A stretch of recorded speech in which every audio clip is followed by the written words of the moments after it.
રાધે રાધે પ્યારા મિત્રો, આજે આપણે સૌ ભગવાન શ્રી કૃષ્ણના ચરણોમાં ભક્તિભાવથી માથું નમાવીએ અને હૃદયપૂર્વક પ્રાર્થના કરીએ।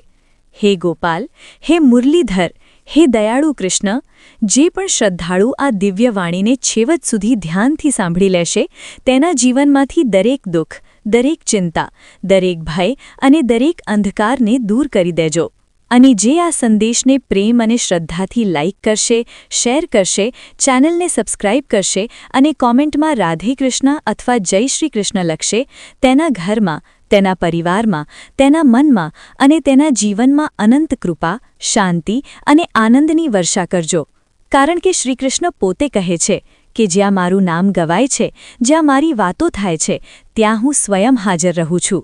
તો આજે આપણે તેમના નામનું સ્મરણ કરીએ અને ગીતાના અમૃતનું પાન કરીએ।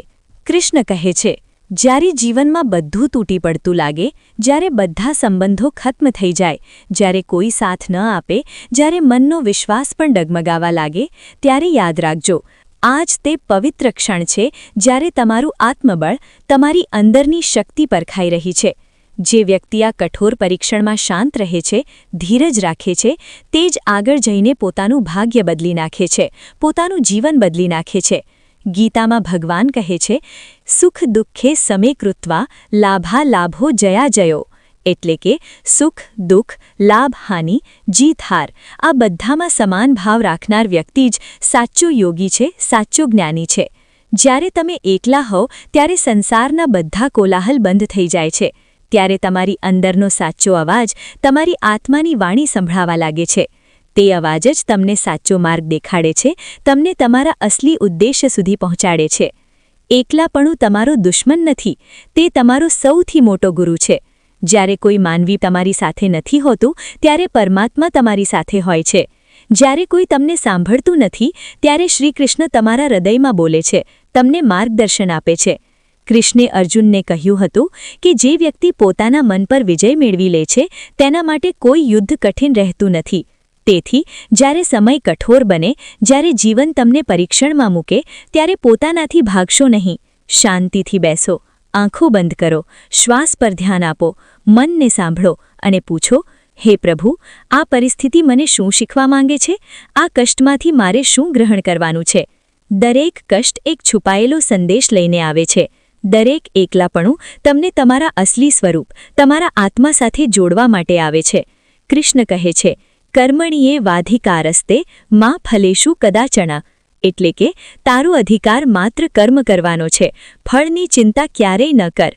એટલે કે જ્યારે શાંતિ ન હોય, જ્યારે લોકો તમને સમજતા ન હોય, જ્યારે પરિણામ ન દેખાય, ત્યારે પણ તમારું કર્મ, તમારું કર્તવ્ય છોડશો નહીં। સત્ય, નિષ્ઠા અને ભક્તિથી કર્મ કરતા રહેશો તો સમય ચોક્કસ બદલાશે। સમય ક્યારેય એક જેવો નથી રહેતો। જેમ રાત પછી સવાર આવે છે, જેમ અંધારા પછી પ્રકાશ આવે છે, તેમ તમારા જીવનમાં પણ ઉજાળો આવશે। જે વ્યક્તિ વિપત્તિમાં, દુઃખમાં, એકલાપણામાં પણ ધૈર્ય રાખે છે, તેને કોઈ શક્તિ રોકી શકતી નથી। કૃષ્ણ કહે છે, ધૈર્યવાન જ વિજયી થાય છે।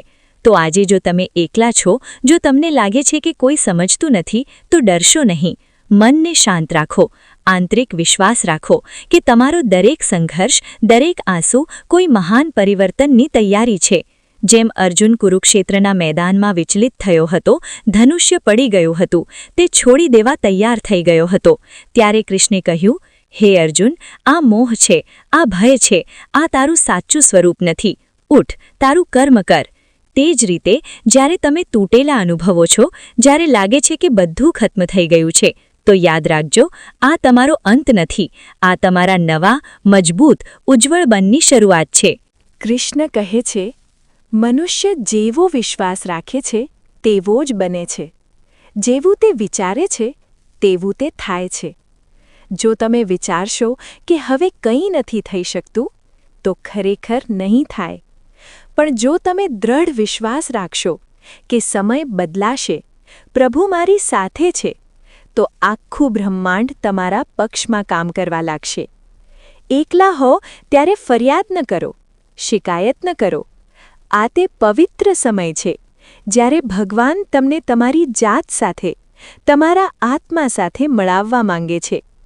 શાંત થઈને બેસો, શ્વાસને અનુભવો મનની હલચલ જુઓ અને હૃદયથી બોલો, જે થયું તે સારું થયું, જે થઈ રહ્યું છે તે પણ સારું થઈ રહ્યું છે, જે થશે તે પણ સારું જ થશે. આ જ દ્રષ્ટિ છે જે અંધકારમાંથી પ્રકાશ તરફ લઈ જાય છે. કૃષ્ણનો સંદેશ ખૂબ સરળ છે. ધૈર્ય રાખો, કર્મ કરતા રહો, વિશ્વાસ રાખો, સમય અવશ્ય બદલાશે. ઈશ્વર મોડું આપે છે, પણ ક્યારેય છોડતો નથી.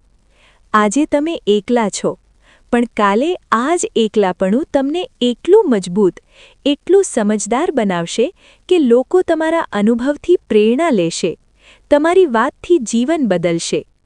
તો જ્યારે પણ મન તૂટે, જ્યારે પણ આંસુ આવે, યાદ રાખજો, કૃષ્ણ તમારી અંદર જ છે. તે કહી રહ્યા છે, એકલા છો તો શાંત થઈને સાંભળો. હું તમારી સાથે છું. સમય જરૂર બદલાશે. જય શ્રી કૃષ્ણ. રાધે રાધે.